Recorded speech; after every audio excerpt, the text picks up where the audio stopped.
Industries, தொழில்கள்,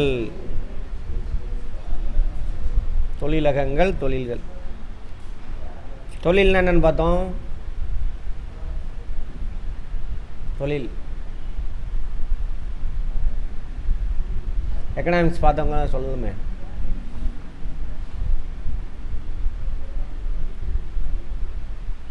மனுஷன் தன்னோட அடிப்படை தேவையை பூர்த்தி செய்கிறதுக்காக ஏதாவது ஒரு தொழிலில் ஈடுபடுவான்.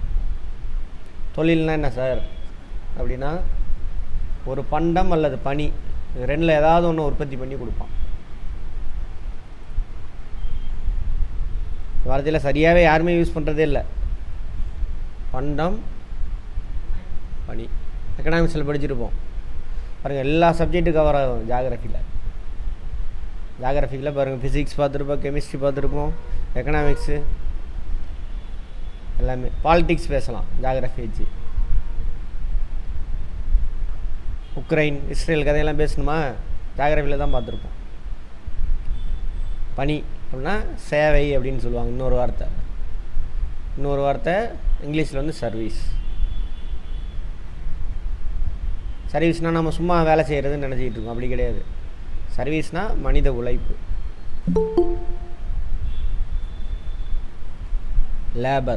லேபரர் கிடையாது, லேபர்.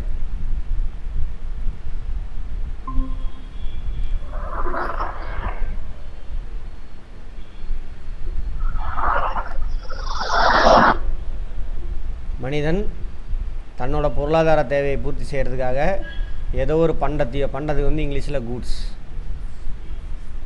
பணியோ உற்பத்தி செய்வான். உற்பத்தி செஞ்சு அதை கொடுத்து அது மூலிமா அவனுக்கு வருமானம் வரும். அவனுக்கு தேவையான பணிகளை அடுத்தவன்கிட்ட வாங்கிக்குவான்.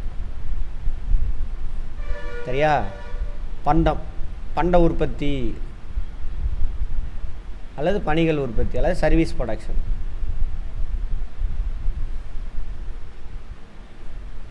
இப்போ சிவா ஐஏஎஸ் அகாடமி என்ன உற்பத்தி பண்ணுதுன்னா சேவையை உற்பத்தி பண்ணிட்டு. ஃபீஸ் கட்டுறீங்களாங்க? ஃபீஸ் கட்டுறீங்க, ஏதாவது இங்கேருந்து பொருள் வாங்கிட்டு போகிறீங்களா? இப்போ காய்கறிக்கு கடைக்கு போகிறீங்க, பொருள் கிடைக்கிது, காசை கொடுத்துட்டு பொருள் வாங்கிட்டு வரீங்க, அது கூட்ஸு. இங்கே பணம் கட்டுறீங்க, பொருள் அதுவும் இல்லை. இன்டான்ஜிபிள் அப்படிம்பாங்க. தொட்டெல்லாம் உணர முடியாது, பட் பலனை அடைவீங்க. அதேமாதிரி பஸ் ஏறி வரீங்க, சர்வீஸ். அதேமாதிரி மாதம் ரீசார்ஜ் பண்ணுறீங்களா? ஏதாவது உங்களுக்கு கொடுக்குறான் அவன் ஏதாவது, பட் அவனுடைய நெட்வொர்க்கை நம்ம பயன்படுத்திக்கிறோம். அவன் உழைப்பு, இதெல்லாம் சர்வீஸில் வரும். அடுத்தவங்களுடைய உழைப்பின் மூலிமா பலன் அனுபவிச்சோம்னா அதுக்கு பேர் சர்வீஸ். பொருளை வாங்குறீங்க, அரிசி விவசாயிட்ட போகிறீங்க, 100 ரூபாய் கொடுத்துட்டு 2 கிலோ அரிசி வாங்கிட்டு வரோம், அல்லது 2 கிலோ நெல் வாங்கிட்டு வரீங்க, அது கூட்ஸ். புரியுதா? அதேமாதிரி சிவகாபி போகிறீங்க, காசு கொடுத்துட்டு காஃபி சாப்பிட்றோம், டீ சாப்பிட்றோம், அதெல்லாம் இதில் வரும் பணிகள்.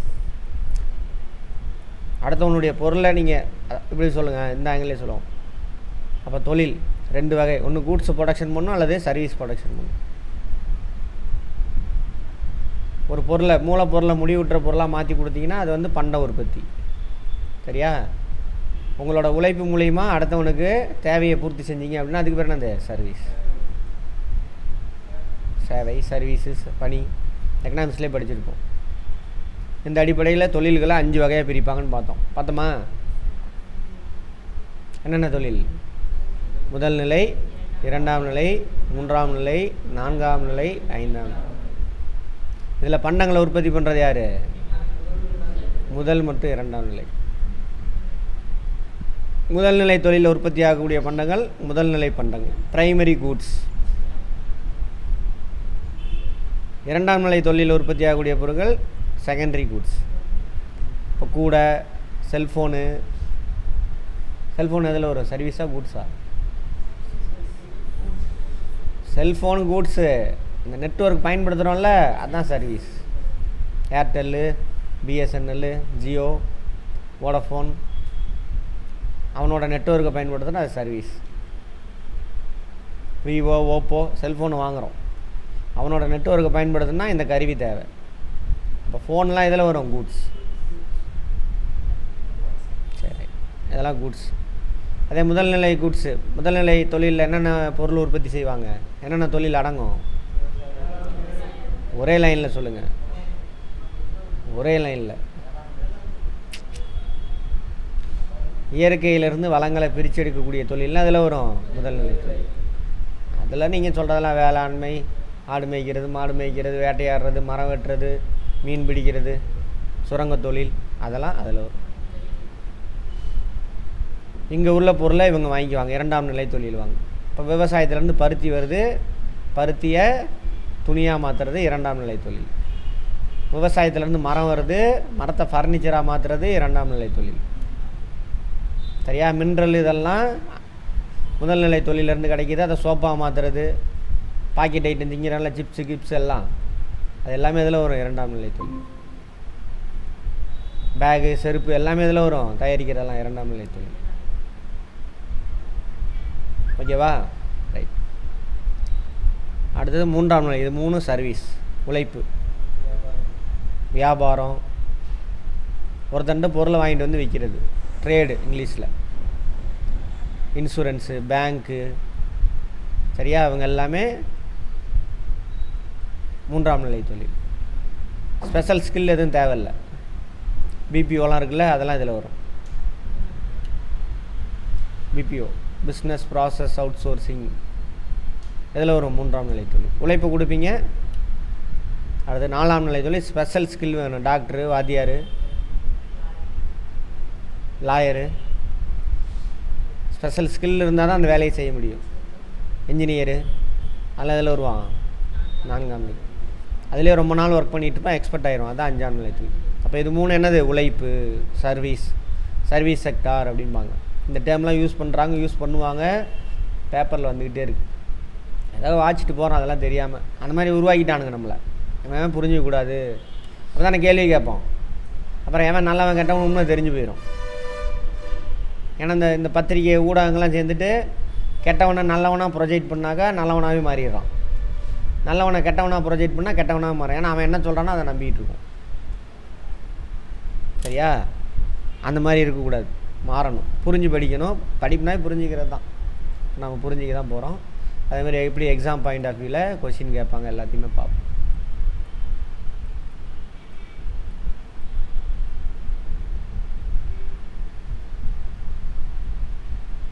எல்லாம் விட்டுருங்க, இதெல்லாம் படிச்சுக்கங்க. நீங்கள் சும்மா குழந்தைங்க பேசுகிறது. தொழிற்சாலை, இந்த வார்த்தையை தப்பாக யூஸ் பண்ணுறானுங்க. தொழிற்சாலைன்னா ஃபேக்ட்ரி, இண்டஸ்ட்ரி கிடையாது.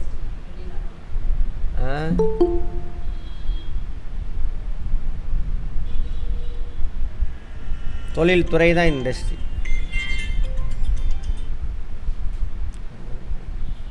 சரி,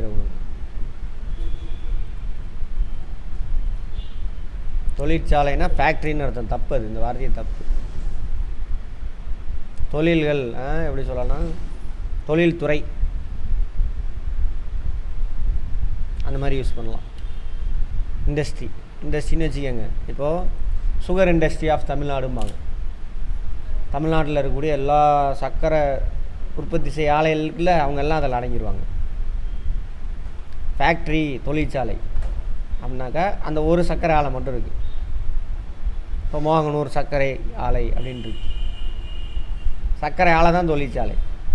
வார்த்தையை தப்பு யூஸ் பண்ணியிருக்கானுங்க, என்ன பண்ணுறதுன்னு தெரில. சரி விடுங்க, பார்ப்போம்.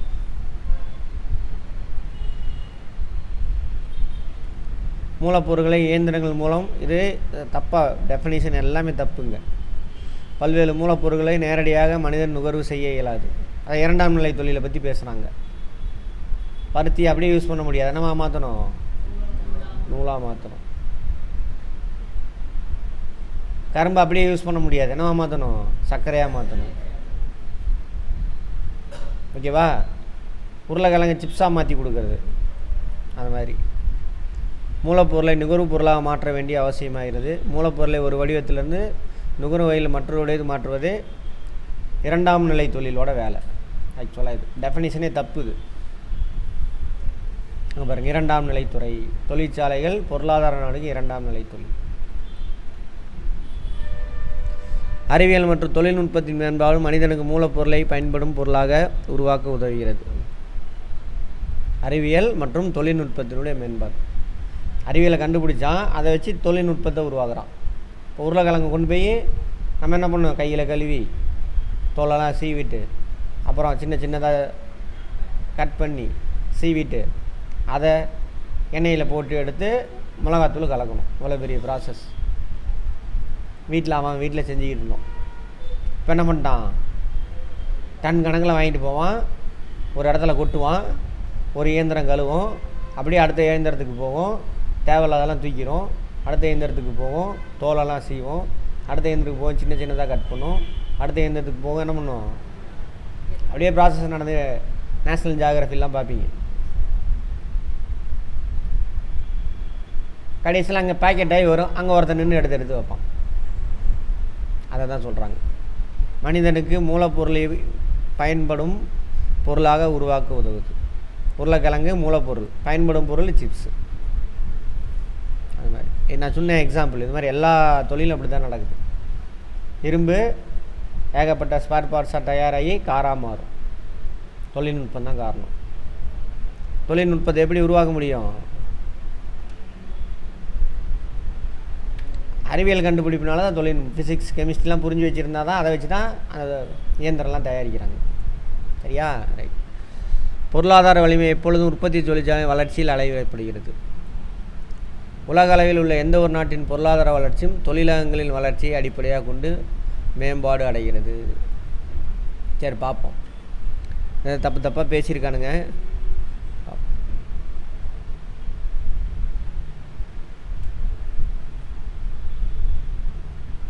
பொருளாதார நடவடிக்கைகள்.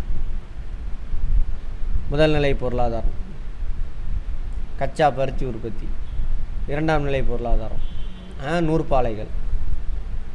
மூன்றாம் நிலை இந்த நூற்பாலையில் நூலாக நெஞ்சாச்சா அதை வாங்கிட்டு போய் விற்கிறது, அதான் வர்த்தகம், வியாபாரம், ட்ரேட். விற்க என்னென்ன பண்ணணும், அதை எடுத்துகிட்டு போகணுமா, அதுக்கு என்ன வேணும், போக்குவரத்து வேணும், டிரான்ஸ்போர்ட். அதெல்லாம் மூன்றாம் நிலை தொழில். அடுத்தது வங்கி ஆக்சுவலாக இங்கே வராது, வங்கி இங்கே தான் வரணும், தப்பாக போட்டிருக்கான்.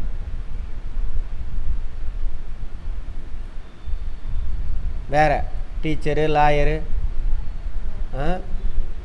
டாக்டரு, என்ஜினியரு, அந்த நூற்பாலைக்கான மெஷின் தயாரிக்கிறாங்கள அவன் இதில் வருவான், நான்காம் நிலை தொழில். அடுத்து நீதித்துறை ஐந்தாம் நிலை தொழில் போட்டிருக்கோம். வங்கித்துறை இங்கே வரவே வராது, தப்பு. இது இங்கே தான் வரணும். போனதுலேயே பார்த்தோமா, 7th பார்த்தோம்ல, ஆமாம், அதான் கரெக்டு, இது தப்பு. பொருளாதார நடவடிக்கை இப்படி 5 வகையில் பிரிக்கலாம்.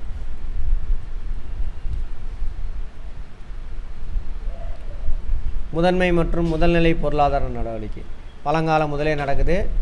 உணவு சேகரித்தல், மீன் பிடித்தல், அப்புறம் தான் விவசாயம், அப்புறம் சுரங்கம். முதல்ல சுரங்கத்திலேருந்து எடுத்து பயன்படுத்தின முதல் உலோகம் அது செம்பு. கல் உடைக்கிறது இதெல்லாம் இதில் வந்துடும். இயற்கை வளங்களை பிரித்து எடுக்கக்கூடிய தொழில். இங்கிலீஷில் கால்நடை ரியரிங், ஃபுட் கேதரிங் அதையும் சேர்த்திக்கணும். ஹண்டிங் அந்த இங்கே இருக்குது. ஃபுட் கேதரிங் உணவு சேகரித்து, food gathering, fishing, agriculture, mining. இதெல்லாம் கல் உடைத்தல் மைனிங்கில் தான் வந்துடும். குவாரிங், கல் உடைத்தல், குவாரி. இரண்டாம் நிலை பொருளாதார நடவடிக்கை ரொட்டி ஏமாத்துறது. இது அடுமனை. அடுமனைனா இது அடுமனை, பேக்கரி தான் அடுமனை. அங்கே என்ன மாத்திரான், கோதுமையை பண்ணா மாத்திரான். அவன் இங்கிலீஷ்காரன் புக்கை படிச்சுட்டு அப்படியே நம்ம ஊர்லேயும் போட்டு வச்சுருக்கிறானுங்க. நம்ம ஊரும் கோதுமைக்கு சம்மந்தம் இருக்கா? நம்ம ஊரில் என்ன பண்ணணும், நெல்லை அரிசியாக மாற்றுறது, நெல்லை அரிசியாக மாற்றுறது. அரிசியால் இருக்குல்ல, அது இரண்டாம் நிலை தொழில். அடுத்து என்ன பண்ணலாம், ராகி, கம்பு இதெல்லாம் என்ன பண்ணுறது, மாவாக மாற்றுறது. மாவு மில் இருக்கா, அது. இதை வச்சு உணவு தயாரிக்கிறது. உணவு தயாரிக்கிற இடத்துக்கு பேர் என்னது,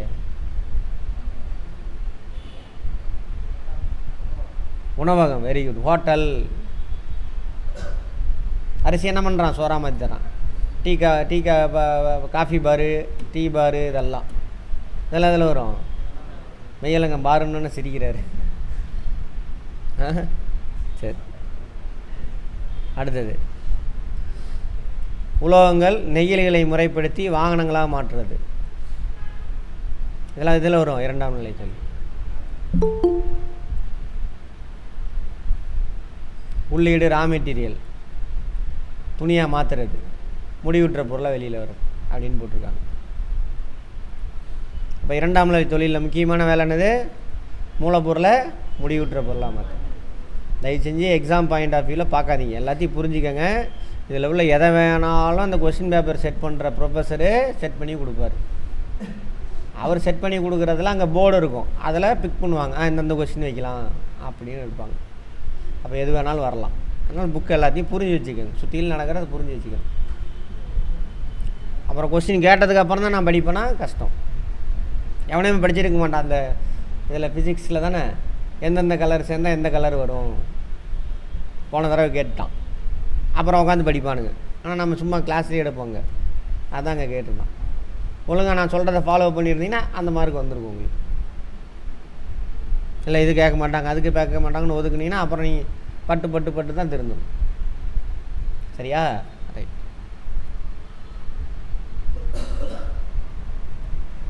மூன்றாம் நிலை பொருளாதார நடவடிக்கை.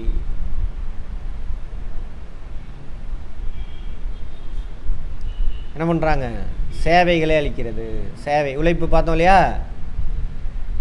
தொழிலகங்கள் இயங்குவதற்கு உதவி புரியுது. ஃபேக்ட்ரி ரன் ஆகணும், ரா மெட்டீரியல் வேணும். ரா மெட்டீரியல் வேணால் என்ன பண்ணணும்? எங்கே கிடைக்குதோ அங்கேருந்து எடுத்துகிட்டு வரணும், டிரான்ஸ்போர்ட்டு. அதான் சொல்கிறாங்க, தொழிலகங்கள் இயங்குவதற்கு உதவுது. Transport, communication. எங்கே ரா மெட்டீரியல் கிடைக்குது? ஃபோனில் தானே தெரியும், அது இதில் தான் வரும். அங்கேருந்து பொருளை எடுத்துகிட்டு வந்துட்ட, பாதுகாத்து வைக்கணும். அதுக்கு என்ன வேணும்? பொருளை பாதுகாத்து வைக்கிறதுக்கு என்ன வேணும்? சத்தமாக குடோனு வேணும். கிட்டங்கி, தமிழில் கிடங்கு, கிட்டங்கி. அதில் வரும் சர்வீஸ். அந்த பொருளை எடுத்துகிட்டு வரான் லாரியில், சரியா? அது ட்ரேடர் வரான், அவன் தங்கிறதுக்கு இடம் வேணும். எங்கே தங்குவான்? ஹோட்டலில், லாட்ஜில் தங்குவான். அது எல்லாமே இதில் வரும். மூன்றாம் நிலை தொழில். மர வழியில் சேதம் ஏற்படலாம். சேதத்தில் இருந்து தப்பிக்கிறதுக்கு என்ன பண்ணுவீங்க? என்ன பண்ணுவீங்க? காப்பீடு செய்வோம். காப்பீடுன்னு என்ன? இன்சூரன்ஸ். காப்பீடு பாருங்கள், அர்த்தத்திலே இருக்குது. காப்பு ஈடு, பொருளை பாதுகாத்து ஏதாவது சேதம் ஏற்பட்டால் அதுக்கு இழப்பீடு வாங்குறது, அதான் காப்பீடு. பாருங்கள், அதான் தாய்மொழி. அதெல்லாம் கொடுக்குறது இதில் வரும், மூன்றாம் நிலை தொழில் வரும். அந்த பொருளை வாங்கிட்டு வரணும். பணம் பற்றாக்குறை, பணத்தை எங்கே போய் வாங்குவீங்க? பேங்கில் போய் கடன் வாங்குவீங்க. அப்போ பேங்க்கு எதில் வரும்? இதுக்கெல்லாம் எதுக்குமே ஸ்பெஷல் ஸ்கில்லு தேவையில்லை. அதெல்லாம் மூன்றாம் நிலை தொழில் வரும். கல்விலாம் இங்கே வராது. கல்விலாம் 4ஆம் நிலை தொழிலுக்கு வரும். போக்குவரத்து, நிதி பயன்பாடு, சில்லறை வர்த்தகம், ட்ரேடு, வாங்கிட்டு போய் விற்கிறது, வீட்டு வசதி, ஹவுசிங், மருத்துவம்லாம் அங்கே வரக்கூடாது. சரியா? இதெல்லாம் வந்துட்டு மருத்துவம், கல்வியெலாம் இதில் போயிடணும், 4ஆம் நிலை தொழிலுக்கு போகும்.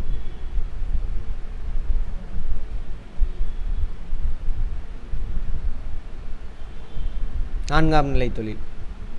அதை எப்படி பிரிச்சுட்டானா? சரி, 3ஆம் நிலை தொழிலுக்குள்ளே இதெல்லாம் கொண்டு வந்துட்டான். அந்த 3ஆம் நிலை தொழிலில் பிரிக்கிறான். 1ன்னு போட்டிருக்கானா? அதில் ஆமாம், சேவைத்துறை தான் அதில் வரும். ஐடி, சாஃப்ட்வேர் இதெல்லாம் தயாரிக்கிறான்ல, யார் அவன்? என்ஜினியர். அவன் சாஃப்ட்வேர் எல்லாம் தயாரிக்க முடியாது அவன், அந்த மாதிரி. அப்புறம் கல்வி, மருத்துவம், lawyer, engineer, research and development, அதெல்லாம் ஐடி. அதான் என்ஜினியர், வேறு யாரும் கிடையாது. என்ஜினியர்னால் யார்? சயின்ஸ் முன்னாடியே கண்டுபிடிச்சி வச்சுருப்பாங்க. அந்த சயின்ஸை வச்சு என்ன பண்ணுறது? ஒரு பொருளை தயாரிக்கிறது. நியூட்டனுடைய 3 விதியிலே எல்லாமே அடங்கிடும். ஒரு வண்டி எவ்வளோ வேகத்தில் போகுது, அதுக்கு எவ்வளோ எனர்ஜி செலவாகுதுங்கிற வரையும் நியூட்டனுடைய எந்த விதி? 3ஆம் விதியா? 2ஆம் விதி. 2ஆம் விதிக்கு இன்னொரு பேர் என்னது? விசையின் விதி. அந்த பொருள் மேலே எவ்வளோ விசை செயல்படுது, ஃபோர்ஸ், அதை பற்றிலாம். அதை முடிவிட்ட பொருளாக புது பொருளாக தயாரிக்கிறது, ராக்கெட் தயாரிக்கிறது, காரு, பைக்கு, இதெல்லாம் தயாரிக்கிறது. ஓகேவா? இதை விட்டுருங்க, 7வது புக்கிலேருந்து எடுத்துக்கங்க, அதான் சரி. 5ஆம் நிலை தொழில். வணிகெல்லாம் இங்கே வராது, தயவு செஞ்சு.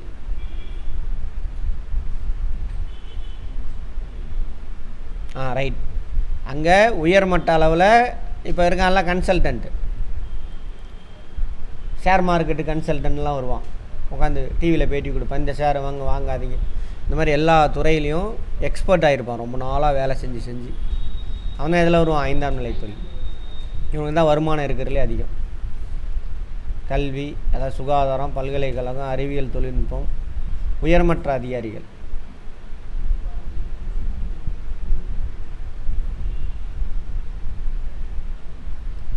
நம்ம என்ன பொருள் வாங்கணும்னு யார் தான் முடிவு பண்ணுறா? அந்த உயர்மட்டத்தில் முடிவு பண்ணுறாங்க. அதேமாதிரி அமைச்சரவையில் தான் என்ன பண்ணுறாங்க, நம்ம மாநிலத்தில் என்ன நடக்குன்னு யார் முடிவு பண்ணுவாங்க? மாநிலத்தில் அதிகாரம் படைச்சது யார்? அமைச்சரவை. அதை பற்றிலாம் சொல்கிறானுங்க. சரி, ரைட். இது ரொம்ப ஓவரு, தொழில்களுக்குள்ளே இங்கே கொண்டு வந்து கொடுக்கக்கூடாது. ரைட். நேற்று பார்த்தோம்ல 7th, அதை எடுத்துக்கோங்க. அதுதான் கிளியர், இது தப்பு. இப்போ இதில் மட்டும் என்ன தெரியுது? 5 தொழில்கள் இருக்குது. முதல் நிலை, 2ஆம் நிலை, 3ஆம் நிலை, 1, 2, 3, 4, 5. இது 3 சர்வீஸு, இது 2 கூட்ஸு. இது ரா மெட்டீரியல் ப்ரொடக்ஷன், இயற்கையிலேருந்து எடுக்கிறது. இது ரா மெட்டீரியலை முடிவுற்ற பொருளாக மாற்றுறது. அடுத்து 3, 4, 5 உழைப்பு. இதில் ஸ்பெஷல் ஸ்கில்லு தேவையில்லை, இதில் ஸ்பெஷல் ஸ்கில்லு தேவை. அந்த ஸ்பெஷல் ஸ்கில் இருக்குன்னா எக்ஸ்பர்ட் ஆயிடுவான். பழைய இது கூட இருக்குது. இதில் சிகப்பு கழுத்துப்பட்டை, ரைட் காலர் ஜாப்பும்பாங்க. இதை அதிக உழைப்பு, முதல் நிலை தொழில். அடுத்து 2வது ப்ளூ காலர் ஜாப், அதோட உழைப்பு கம்மி, நீல கழுத்துப்பட்டை பணியாளர்பாங்க. +1 +2 புக்கில் இருக்கும், இது பார்த்துக்கோங்க. அடுத்து 3வது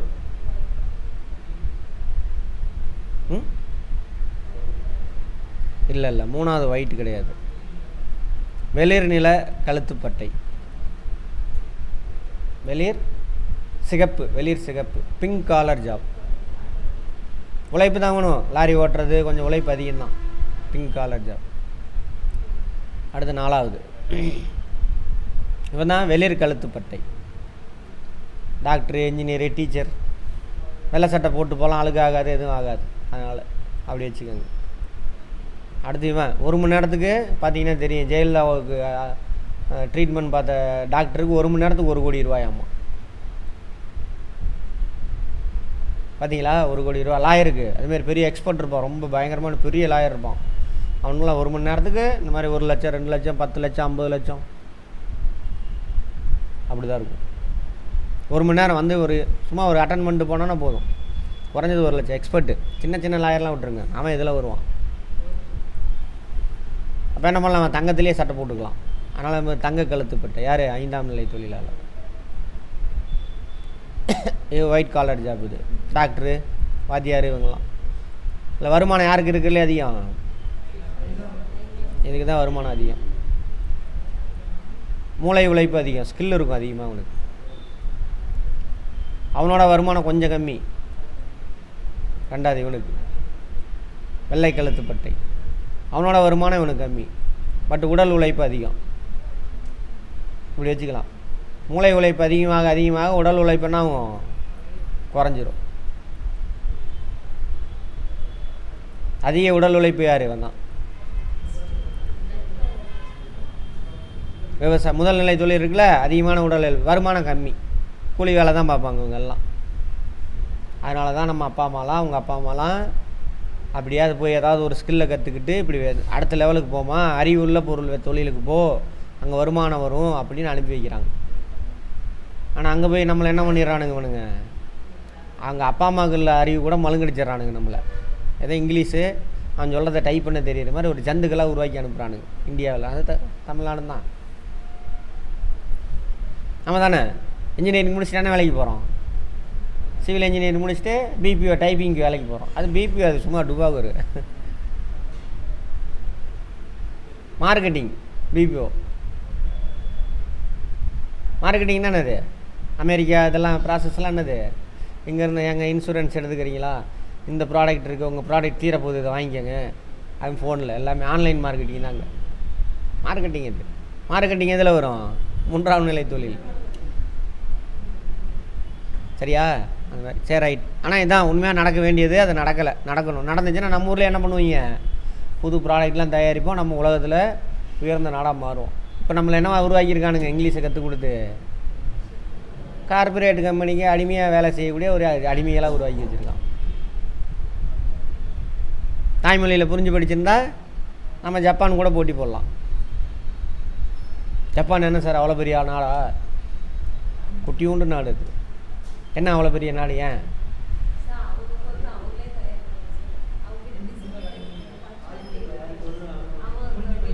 டிசிப்ளின் பஞ்சுவாலிட்டி இருக்குன்றதுக்கு அவங்க பொருளை போய் வாங்குவீங்களா? அதெல்லாம் சும்மா அதெல்லாம் பார்த்து தான் நீங்கள் வாங்குவீங்களா பொருளை?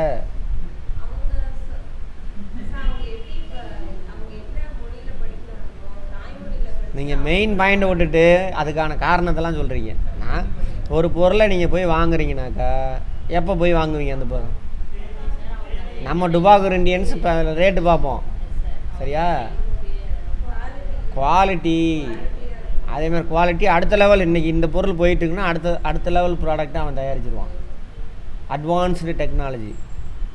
இப்போ எல்இடி போயிட்டுருக்கா, அடுத்தது பிளாஸ்மா டிவிம்மா, அடுத்தது விர்ச்சுவல் டிவிம்மா, அடுத்த லெவலில் ரிசர்ச்சில் பண்ணி போயிட்டே இருப்பான். குவாலிட்டி பக்காவாக இருக்கும். அதுதான் மேட்ரு. அவன் நேர்மையாக இருக்கிறான், அதை பார்த்தா வாங்குகிறோம். நம்ம அதெல்லாம் பார்க்க மாட்டோம். அதெல்லாம் நமக்கு எப்படி தெரியும்? அதெல்லாம் விட்டுருங்க. அதெல்லாம் பார்த்தா நீங்கள் ஒரு பொருள் வாங்குறீங்க, அதெல்லாம் பார்க்க மாட்டோம். குவாலிட்டி அட்வான்ஸ்டு டெக்னாலஜி இருக்கணும் அதில். அப்போ தான் அதை வாங்குவோம்.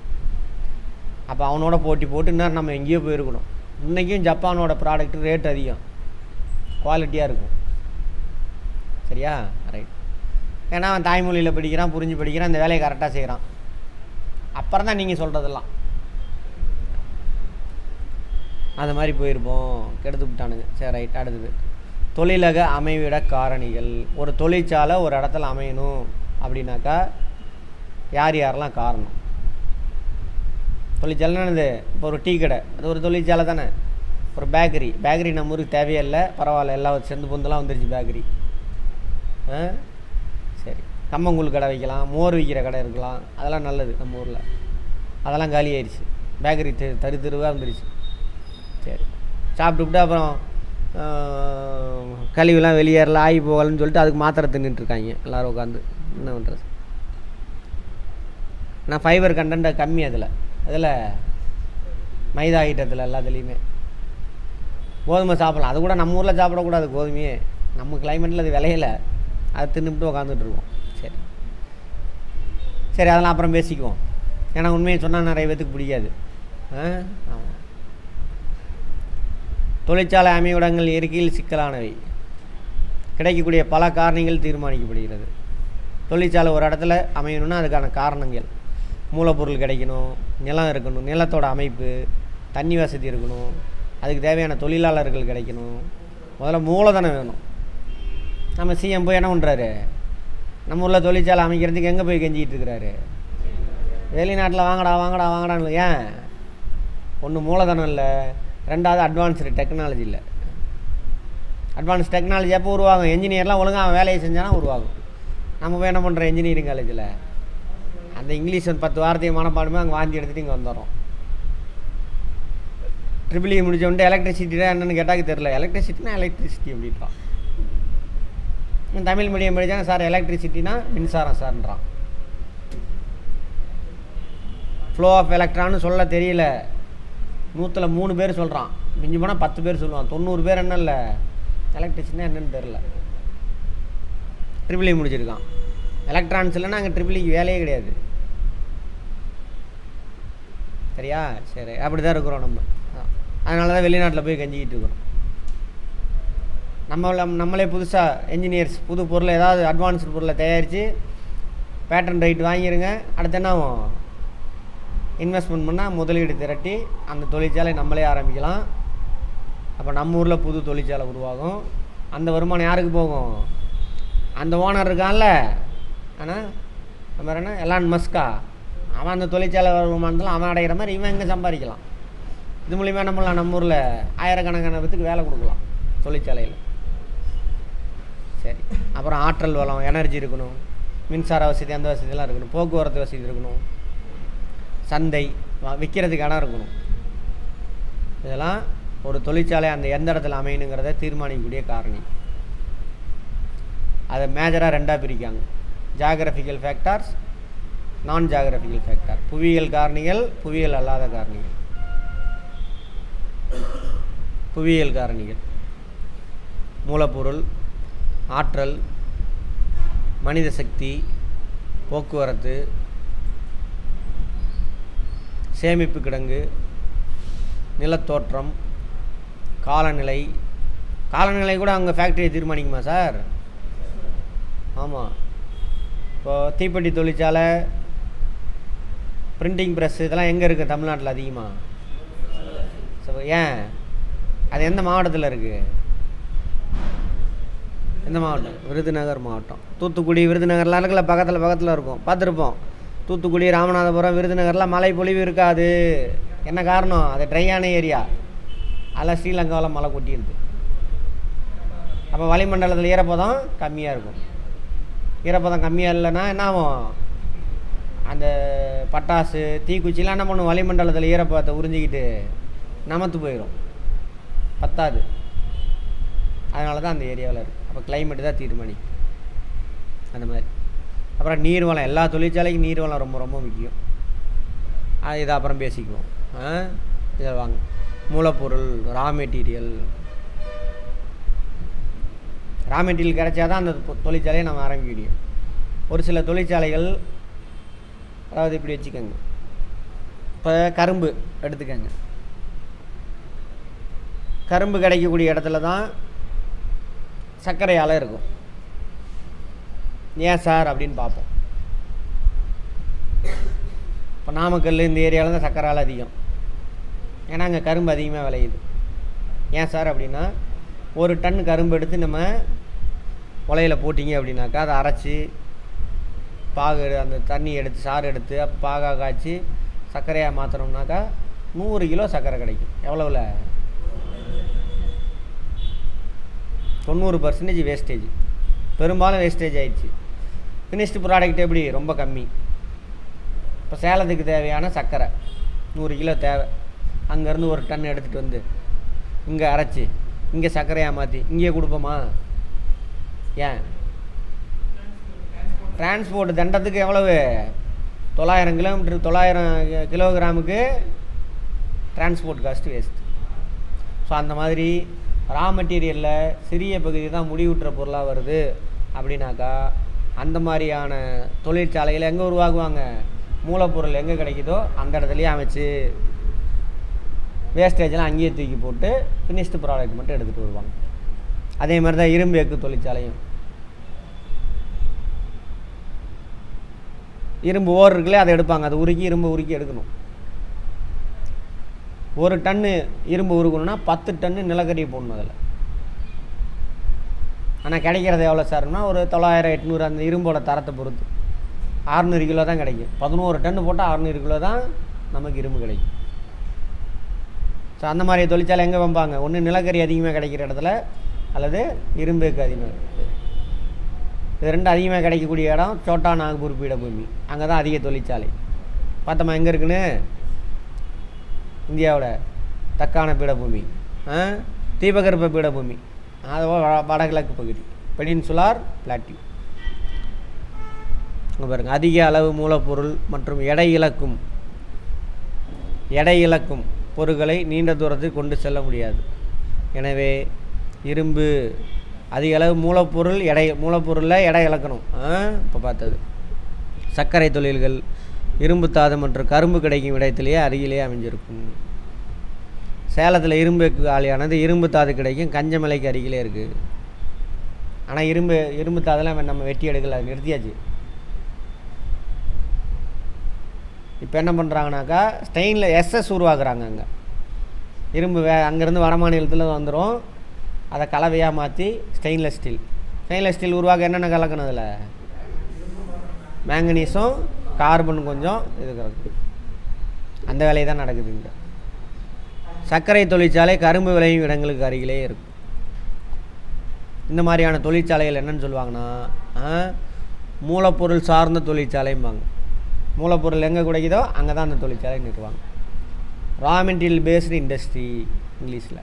அடுத்தது ஆற்றல் வளம். மின்சாரம் அதிகம், ஹை வோல்டேஜில் மின்சாரம் தேவை. அந்த மாதிரியான இப்போ இதெல்லாம் இருக்குல்ல, இப்போ மேட்டூர் போங்க, அங்கே தான் வந்துட்டு அலுமினியம் ஆலை இருந்துச்சு, அதை க்ளோஸ் பண்ணியாச்சு. இப்போ வேறு ஏதோ இருக்குது, அங்கே வேறு ஏதோ ஒரு தொழிற்சாலை இருக்குது. அதுக்கு ஹை வோல்டேஜில் மின்சாரம் தேவை. ஆனால் மின்சாரம் தயாரிக்கிறாங்களே மேட்டூரில், அங்கே பக்கத்துலேயே வச்சு அங்கே ஹை வோல்டேஜிலேருந்து மின்சாரம் கிடச்சிரும். அந்த தொழிற்சாலை அங்கே தான் இருக்குது. எரிசக்தி பெரும்பாலான தொழிலங்கள் இயங்குவதற்கு அடிப்படை அவசியமாகும். நிலக்கரி, தாது எண்ணெய், நீர் போன்ற மரபுசார் மூலங்களிலிருந்து எரிசக்தி பெரும்பாலும் உற்பத்தி செய்யப்படும். இதெல்லாம் தெரியும்ல. மரபுசார்னாக்கா கன்வென்ஷனல் மெத்தேடு. ரொம்ப நாளாக அதை நம்ம பயன்படுத்திக்கிட்டு இருக்கிறது. ரொம்ப நாளாக நம்ம இதிலேருந்து மின்சாரம் எடுக்கிறோம், அனல் மின்சாரம், இது 2. அப்புறம் நீர் மின்சாரம் டேமிலேருந்து. அதான் மரபுசார் எரிசக்தின்னு சொல்லுவாங்க, கன்வென்ஷனல் மெத்தட்ஸ். அந்த மாதிரியான ஹை வோல்டேஜில் மின்சாரம் தேவைப்படக்கூடிய நிறுவனங்கள்லாம் எங்கே இருக்கும்? தொழிற்சாலையெல்லாம் இந்த மாதிரி இடத்துல வச்சுக்குவோம். பவர். அடுத்தது மனித சக்தி. இப்போ நம்ம தமிழ்நாட்டை எடுத்துக்கங்களே, இந்த நெசவு தொழில் சிறப்பாக இருக்கிற ஏரியானா நம்ம ஏரியா தான். அதுவும் பட்டுனா நம்ம சேலம் டிஸ்ட்ரிக்கு. மற்ற இதெல்லாம் ஈரோடு, கரூர், கோயம்புத்தூர் எல்லாம் ஒருங்கிணைந்த மாவட்டம், கோயம்புத்தூர் மாவட்டம். ஸோ அந்த மாதிரி அப்போ ராம்ராஜ் ஒரு ஃபேக்ட்ரி, நெசவு தொழில் ஃபேக்ட்ரி ஒன்று உருவாக்குறான்னு வச்சுக்கோங்க. எங்கே உருவாக்குவான்? இந்த பெல்ட்டில் எங்கே இருக்கோ அங்கே தான் போய் உருவாக்குவான். அதுமாதிரி இந்தியாவில் வைரம் பட்டத்திட்டுறது பல ஆண்டு காலமாக வந்து குஜராத். அப்போ வைரத்தை இறக்குமதி பண்ணி பட்டத்திட்டக்கூடிய தொழிற்சாலையை எங்கே உருவாக்குவான்? குஜராத்தில். இன்னும் அதிகமாக இருக்குது அங்கே தான். சரியா? அந்த மாதிரி அந்த பர்டிகுலர் தொழிலால். அதேமாதிரி இப்போ போய் சொல்கிறார், இந்த பாருங்க எங்கள் மாதிரி என்ஜினியர்லாம் இருக்கான் நம்மக்கிட்ட, வாங்க எங்கள் ஊருக்கு அப்படின்னு போய் கூட்டிகிட்டு வராரா? நிறைய என்ஜினியர்ஸ் இருக்கான், டிப்ளமோ முடித்தவன் இருக்கான் மெக்கானிக்கலில். நல்ல கார் தொழிற்சாலை எங்கே அதிகமாக இருக்குது இந்தியாவில்? சென்னையில். அதை யார் பிடிச்சிட்டு வந்தாங்க? அந்த கார் தொழிற்சாலை யார் பிடிச்சிட்டு வந்தது? அந்த மாதிரி தொழிலாளர் சார்ந்த தொழில்களுக்கு மலிவான திறமையான தொழிலாளர்கள் அவசியமாகும். அதுமாதிரி தேயிலை தொழிற்சாலை அதை விட்டுருங்க, இதுக்கு சம்மந்தமே இல்லை. தேயிலை தொழிற்சாலை வந்துட்டு அதுக்கான தொழிற்சாலை சொல்கிறீங்களா? சரி, ரைட், ஓகே. அடுத்தது போக்குவரத்து, டிரான்ஸ்போர்ட். போக்குவரத்து வசதி ரொம்ப ரொம்ப முக்கியம். எல்லாம் ஏன் சென்னை பக்கத்துலேயே போய் ஃபேக்ட்ரி உருவாக்குறான்? ஸ்பெஷல் எக்கனாமிக் ஜோன்னு ஒன்று கொண்டு வந்தாங்க, அதையும் கொண்டு வந்தது அந்த ஆள் தான். ஸ்பெஷல் எக்கனாமிக் ஜோன் கேள்விப்பட்டிருக்கீங்களா?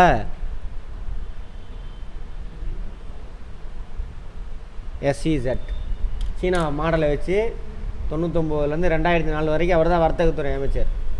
அந்த மாதிரி எல்லாம் நாடு முழுவதும் கொண்டு வர்றது தமிழ்நாட்டில் நிறைய உருவாக்கியிருப்பார். ஒரு இடத்த ஒதுக்கி கொடுத்துருவாங்க, வெளிநாட்டு கம்பெனி வந்து அவன் நாடு மாதிரி இங்கே கம்பெனி ஆரம்பிச்சிக்கலாம். அங்கே ப்ரொடக்ஷன் பண்ணுறத பெரும்பாலான பொருள் வந்து எக்ஸ்போர்ட் தான் பண்ணுவாங்க. இதனால் நமக்கு என்ன சார் நன்மை? வேலை வாய்ப்பு கிடைக்கும், எக்ஸ்போர்ட் பண்ணி அனுப்பும் பொழுது அந்நிய செலாவணி கிடைக்கும். இதெல்லாம் செஞ்சு விட்டு அந்த ஆள் தான் செஞ்சிருவார். ஆனால் அந்த ஆள் சூத்திரம், அதனால் அவரோட புகழ் வெளியில் தெரில. எத்தனை பேருக்கு தெரியும்? நிறைய பேருக்கு தெரியும். உங்களுக்கு தெரியுது, எத்தனை பேருக்கு தெரியும்? உங்களுக்கு தெரியலாம். பாருங்கள், உங்களோட வயசானவங்க, அவங்களுக்கே தெரில.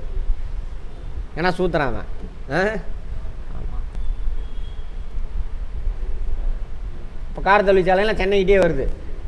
அங்கே வரக்கூடாதுன்னு இன்னொருத்தர் தான் என்னது சேதுகால் வைத்தியத்தை கொண்டு வந்தாங்க. அதை நான் சொல்லிட்டாங்க.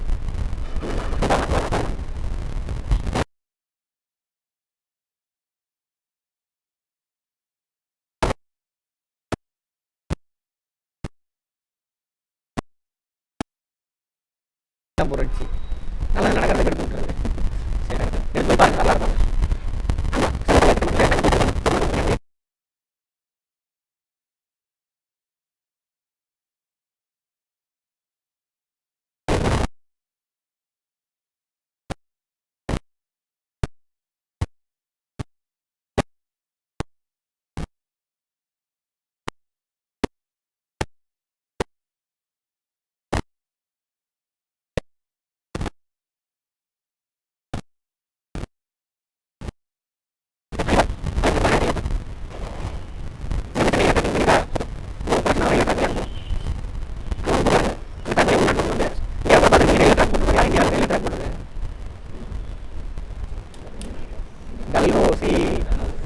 சொல்லியிருப்பேன், நடக்கும்போதே சொல்லிதான் நடக்கும். பேர் டல்லுன்னு வரும், ஆனால் பயங்கரமாக மாற்றிருப்பார் பொருளாதாரத்தை அப்படின்னு. நல்லா பண்ணியிருப்பார். நிறைய துறைமுகங்கள், ரயில்வே ட்ராக்லாம் தான் போட்டிருப்பார். போஸ்ட் ஆஃபீஸ்லாம் கொண்டு வந்திருப்பார் நாடு முழுவதும். அவர் என்ன பண்ணியிருப்பார், இன்ஜினியரிங் காலேஜ்லாம் உருவாக்கியிருப்பார். எதுக்காக ரயில்வே ட்ராக் போட்டார், போர்ட் இருக்காங்க, அங்கேருந்து எடுத்துகிட்டு போய் என்ன பண்ணுவோம், எல்லா பொருளையும் ரா மெட்டீரியலாம் அவங்க நாட்டில் இருக்கிற ரா மெட்டீரியல் எடுத்து சரி ஃபினிஷ்டு ப்ராடக்ட் எடுத்து நம்ம ஊரில் உள்ளதான் வைக்கும். இன்னொரு போட்டு அங்கே ஃபினிஷ் ப்ராடக்ட் கொண்டு வந்து இன்னொரு நாட்டில் வந்து வைக்கும். இந்த பொருள் எடுத்து அவன் நாட்டுக்கு எடுத்துக்கணும். அதுக்கு ஏதாவது பொருள் தேவை அப்படின்னா அவன் எந்த நாட்டில் காலனி நாடு வச்சிருக்கானோ அந்த நாட்டில் போய் சேல் பண்ணணும். அதுக்காக தான் கொண்டுட்டு வருவான். அவன் ஆங்கில கிழக்கிந்திய கம்பெனியில் ஒரு பணியாளர், அவ்வளோதான். அதுக்காக உருவாக்கியிருப்பான். கேட்டால் ரயில் ட்ராக் போட்டான், அது போட்டான் அப்படிமானுங்க. அவன் நலனுக்காக போட்டுக்கிட்டான். எதுக்கு, பொருளை விற்கிறது, லாபம் சம்பாதிக்கிறதுக்காக. இப்போ அதே மாதிரி தான் நடந்துக்கிட்டு இருக்கு. அப்போ ஈஸ்ட் இந்தியா கம்பெனி பண்ணிச்சு, இப்போ இந்தியன் கவர்மெண்ட் பண்ணுது கார்பரேட்டுக்காக. சரியா, 5 வழிச்சாலை 4 வழிச்சாலை அதுக்காக போட்டாங்க, அந்த கார்பரேட் கம்பெனிக்காக. அதனால நல்லது இருக்கு, கெட்டது. சேமிப்பு கிடங்கு ரொம்ப ரொம்ப முக்கியம். சரியா,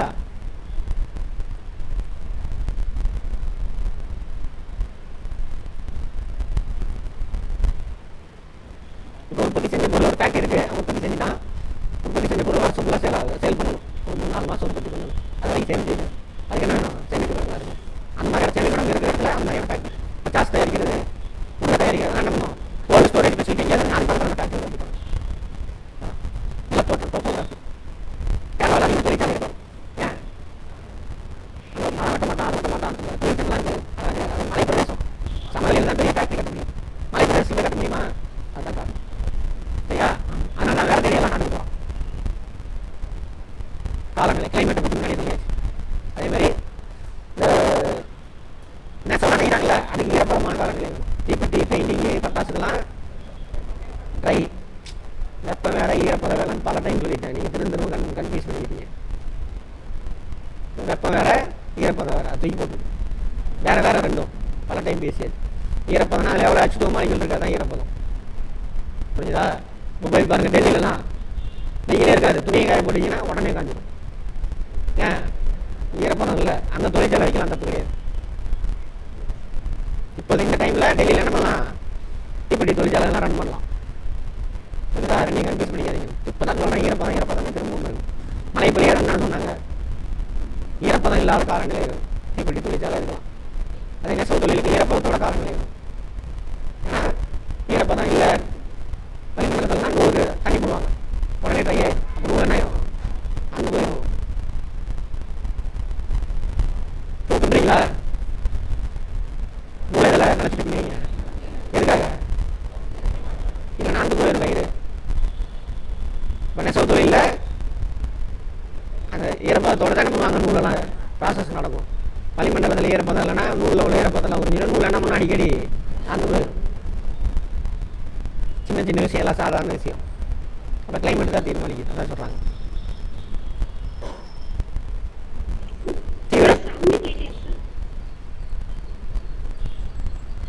ஏன் இந்த மாதிரி அடிக்கடி அது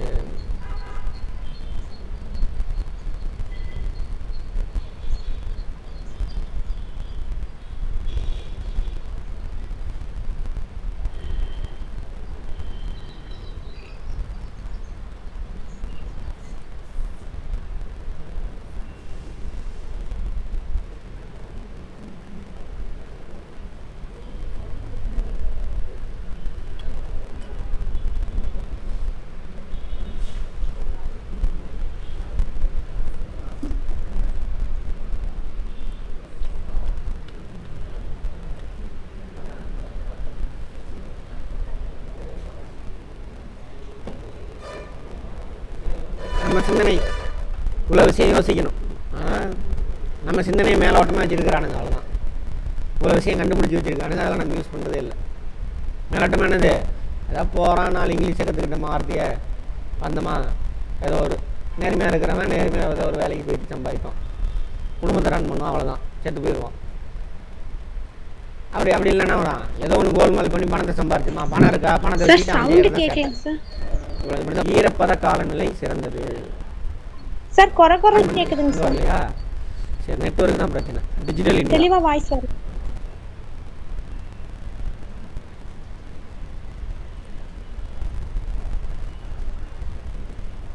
இந்தியாவிலே முதல்ல பாட புத்தகத்தில் கம்ப்யூட்டர் கணினி பாடம் கொண்டு வந்தது யார் தெரியுமா?